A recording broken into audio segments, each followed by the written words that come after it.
好，我这里是劳工局，然后我一天大概接的纾困量大概是纾困电话的话大概是20到30通。那通常问的问题就是最近有劳工的贷款问题，然后还有就是无一定雇主跟自己作业者的生活补贴的问题。喂，台南市纾困办公室，你好。那目前就是有分2块，一块是贷款部分的，一块是有投保在职业工会可以申请的生活补贴。我们这个纾困专线办公室呢，我们在5月27号的时候成立。那原本呢，我们总共呢大概一天呢，大概是800多通左右的电话。那后来因为民众对于纾困呢有很多的问题所以后来一天平均都大概在1200通到1500通。那当然在最高峰的时候，我们也曾经到一天2200多通。市长呢就是体恤我们的市民一定会有很多关于纾困方面的一些问题要询问，所以我们就在这边就设了20条线，然后来服务民众。掌握市政3分钟，台南进步向前冲。欢迎收看《市政3分钟》。5月中旬起，新冠肺炎疫情升温，全国进入3级防疫警戒，商家、劳工都面临暂时停业、停工或收入减少的情形。台南市政府推出安心就业、安心上工等措施，更成立纾困办公室提供咨询。另外，经发局还推出 Line@ 纾困小帮手，提供即时服务，希望在疫情艰困的时候，尽可能协助市民朋友渡过难关。接下来，我们来听听韦哲市长怎么说吧。为了防疫，大家一起在努力。那因为这个防疫措施或者是这个警戒的措施，其实就像要进去一个房间，要屏住呼吸一样。所以不管是工商业，或者是各行各业，一般或者是餐饮业，或是观旅业，基本上都会受到程度不一的冲击。所以必要的纾困措施是很重要。纾困我们特别为了这个次的纾困，成立了纾困专案办公室。那不仅有专线来从事这个纾困的服务，而且有这个相关的措施，我们还会主动出击。那去年的纾困措施，台南市办理的相当好。我们今年虽然不愿意遇到这样的一个状况，但是毕竟遇到3级防疫警戒了所以我们已经启动了纾困专案办公室，来为不管是劳工还是工商企业界的一个服务。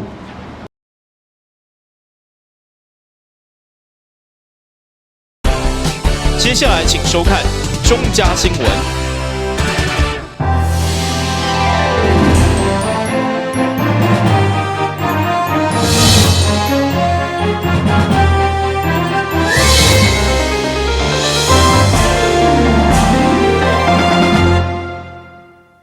大家好，我是陈碧纯，欢迎收看中嘉台南地方新闻。下面有一连串的新闻报道，带大家做回来关心。伫个7月底甲8月初的好大雨甲风台的西南气流的影响，造成台南市的山区、南管线甲部分的平地灾损甲积水。虽然台南市经过这几冬的治水，原本容易积水的安南区已经有明显的改善，不过伫个中西区的沙卡里巴以及南区的国民路殡仪馆，嘛拢出现积水。议员要求相关单位要改善。沙卡里巴市场淹水的这个问题大雨来的时候，加的准备个爱啉水啦那这是包括好像中正路面有几家商家，其实好几家商家也都有面临到这个淹水的部分那当然这个不止我们的问题啦，我想水利局有箱涵的问题，那我们养护科这边，我们公务局这边有侧沟的问题，那包括我们市场内部的水怎么去处理，让它更快的排到水沟排到箱涵，这个我们市场处，我们经发局这边也有责任哈。那当然，这市场内有一些它地势低洼的部分，这个我们会再跟经发局、水利局跟公务局，刚才议员特别提到，这是其实跨局处一起要来做一些研议处理。那市场的指示这边我们由我们这边来召集，再把这个部分的积水的部分呢，我们来做一些通盘在相关的检讨。现在若落雨边，我就种水，我松假也好，要去遐个人或连庙的人，都爱涉水而入呢。落雨的时阵，大家还那个布这水帘进去呢，大家规身躯哪里比？这种现象是一个能够号称是东南最大一馆的殡仪馆，这设备吗？你看我们在里面要求多久，还是没有看到改善。你的水泽，你咧跳出的水泽都无去检讨，佮含落去到地下室，遐拢徛人的所在，对恶行者较有尊重，对上甲底下卖卖面，我落雨的时阵都要受到这种待遇。我想要马上去处理，已经很久了。这种豪雨特报早就有气象局公布了，不应该我们南区的湾里洗漱淹水的时候，再次跟我们讲说抽水站的抽水错了，那个坏掉了。这是不对的，因为那里常常是有常驻的工作人员，怎么会有淹那个豪雨特报，还让那个抽水站坏掉，造成湾里洗漱当天的淹水？我觉得这都是搪塞之词。虽然水利局长回应是因为时雨量太过大加潮湿的影响，不过面对气候的变迁，议员要求要做好切沟加上涵的连通，莫让位置的下水道上涵的头端嘛来积水。台南新闻引根采访报道。最近疫情渐渐的回稳，伫8月12号到13号为期2天，由双主车3冠王地方电视台举办的社区主播夏令营正式来开始。这2天的活动以4年到6年的学生为主。活动的一开始，由陈建春协理来向小朋友初步介绍公司的部门编制。活动的因有了基本的熟悉了，就开始透过实际的课程，让小朋友会当了解新闻完整的制作过程。现在有很多游戏的影片都是用4K 画面做呈现，那有些电视比较可惜的是，它限于它的技术上面的限制。目前，然后这个卫星电视台他们所提供的画面品质，目前只有到高画质，并没有到4K。那4K 的画质比高画质要多4倍，所以它变成比较4K。那所以我们公司研发了一个叫Home Plus的数字上面，它可以跟网络做结合。那跟网络做结合之后，通过我们的有线电视的机上面就可以去看到 YouTube 上面的一些影片。所以各位如果通过有线电视，就可以去看得到，各位想要在手机上面看到所有 YouTube 的画面。就是安亲班老师，就是问问看我们有没有来，然后呢，我就想说，不然过来看看好了。还有我妹妹，然后我们就一起过来。我想要就是在这边学习看看，就是怎么当主播啊，如何写稿之类的。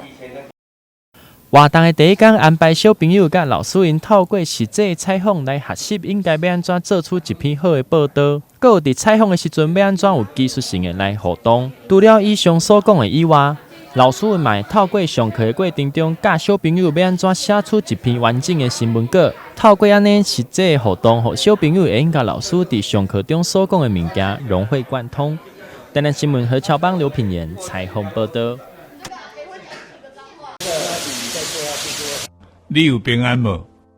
台湾王爷宗庙南昆生大天府原定2021国家重要名胜南昆生大天府五府千岁夜定演艺活动，因为受到新冠肺炎的影响，为了避免根据原本要展延举办，后来经过庙方研究讨论后，为传达宗教抚慰心灵以及王爷济世救人的精神。特别伫疫情趋缓降级后，改为线顶直播庆典的方式。活动由知名音乐人许常德策划直播节目的内容，并首创结合全球昆生王联谊会的10间王爷庙、台北大府殿、台北定北宫、花莲大天府、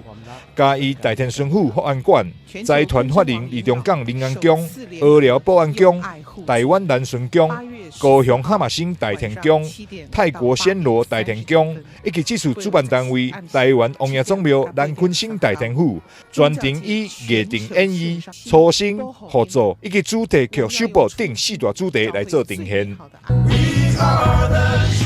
8月14号是农历的七夕情人节，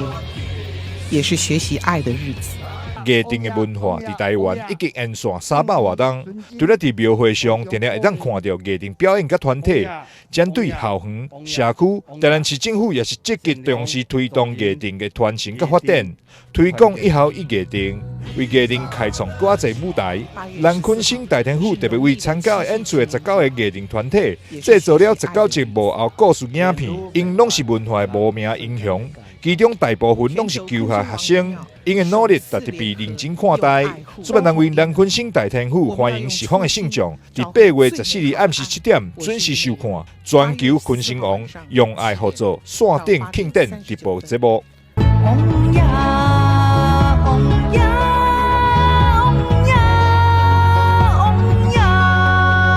台南新闻张硕伟采访报道。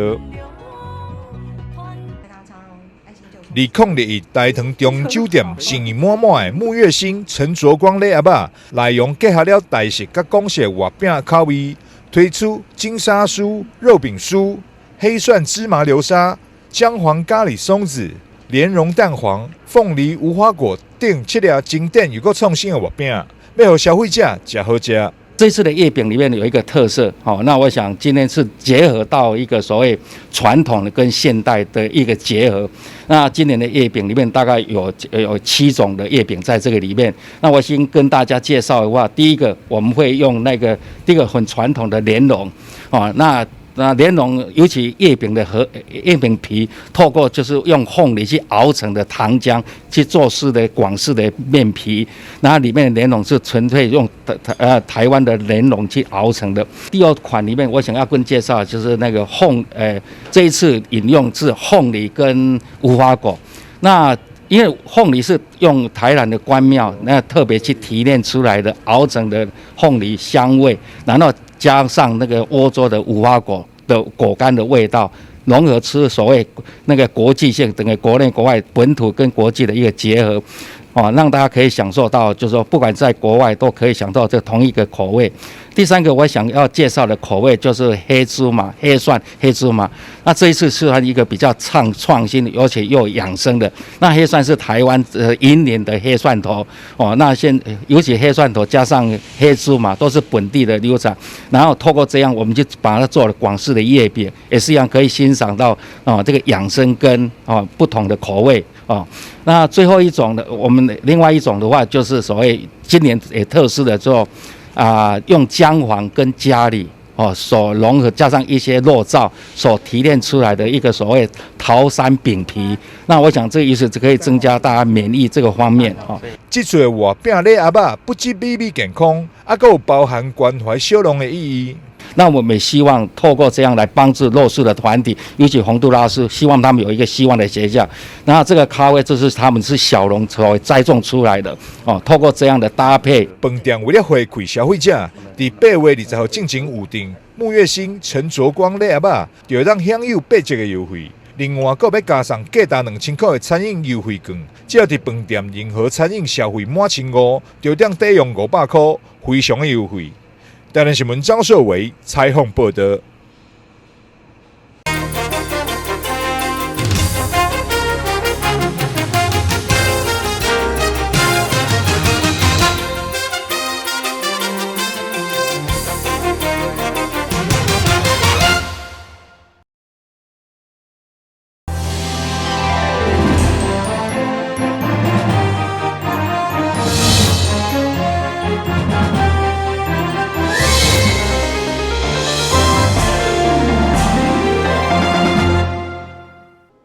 疫情期间，停课无停学的直播嘛，意外看见木地老师王维斌的教学特色。给爸爸 Emma， 第3句中间，木斯棍打给爸爸 Emma， 预备，中间预备，起，木斯棍打给爸爸 Emma， 蹦蹦，春100。王维斌担任教职，专攻一项木地教学，已经长达30年，相当难能可贵。参照背后这大大细细，对观音到隔音，各种无同的乐器，拢是木地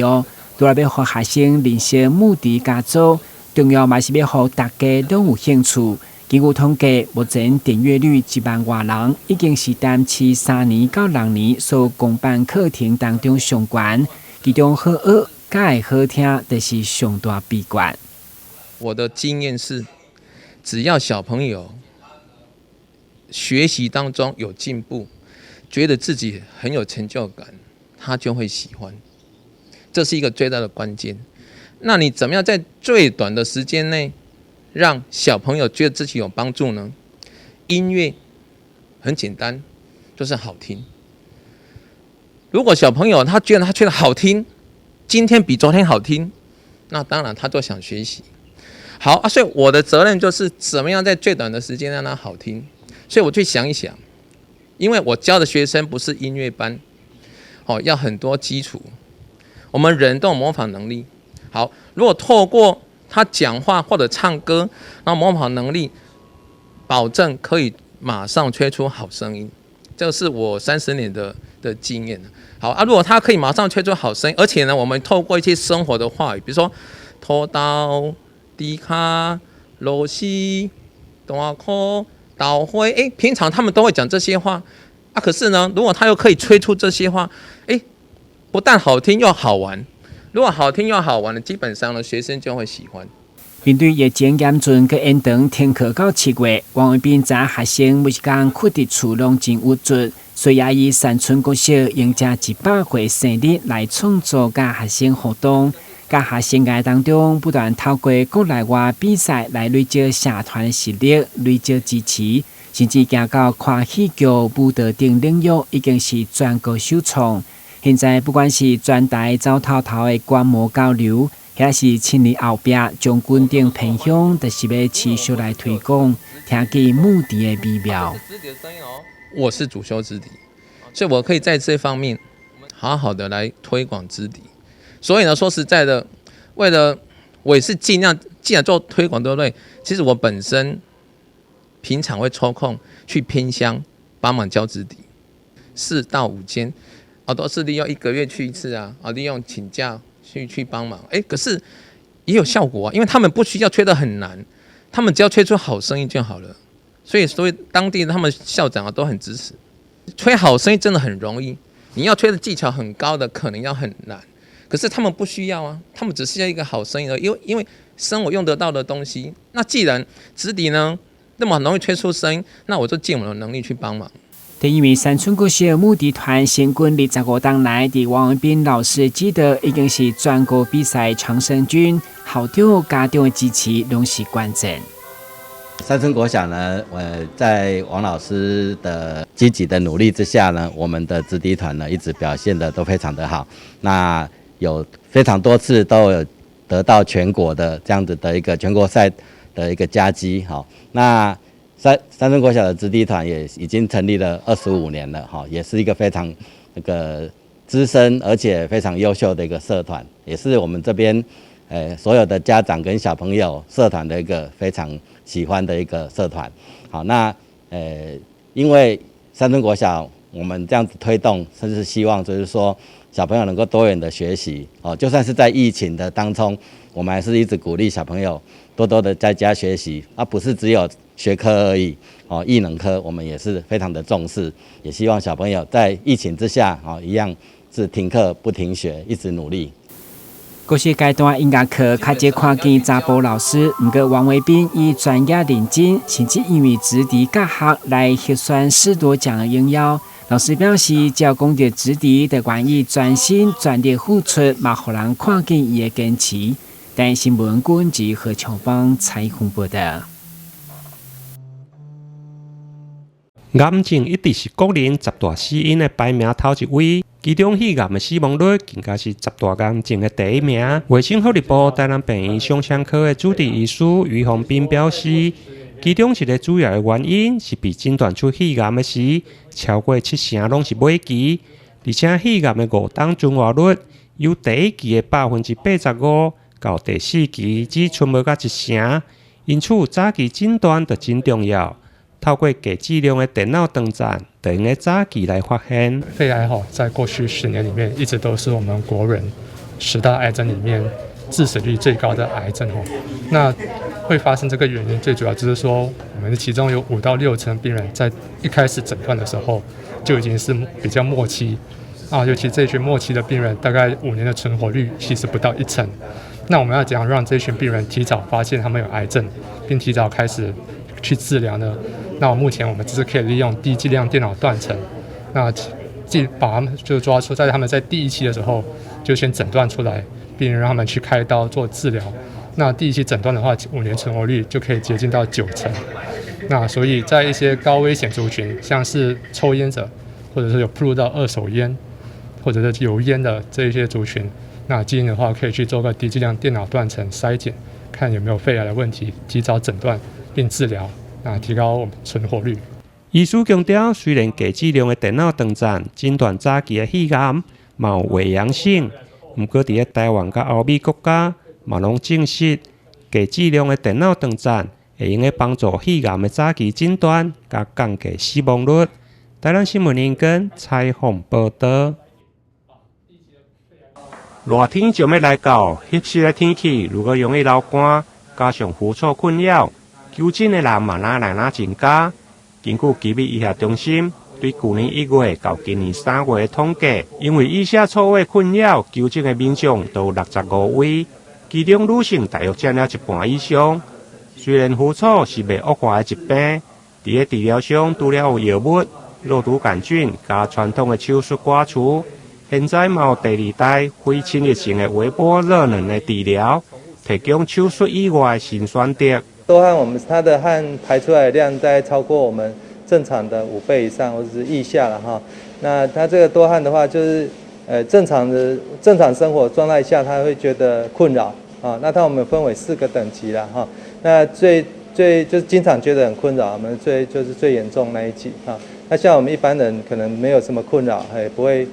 影响到生活啊，那就是1这样子，那就以严重度来区分。主要是用微波的能量来破坏我们的汗腺，那它是一个非侵入性的一个治疗方式，可以同时治疗多汗，而且可以治疗它的狐臭的问题。那它是一个安全的，那过去的效果大概可以达到8成多，那满意度可以达到9成以上。那我们以往也有手术复发者再来做这样的一个治疗，那一样可以达到跟一般人同样的效果哈，都可以达到8成以上的治疗效果，其9成以上的满意度。疾病医学中心皮肤科主任赖丰杰表示，这种非侵入性的微波热能治疗，腋下多汗加狐臭，唔免开刀，就用个深度来破坏汗腺。一天的疗程大约需要1点钟。治疗的过程也是需要来注麻射，以及使用个人的探头耗材等。台湾新闻联播采访报道。感谢你收看中嘉台南地方新闻，我是陈美纯，咱再会。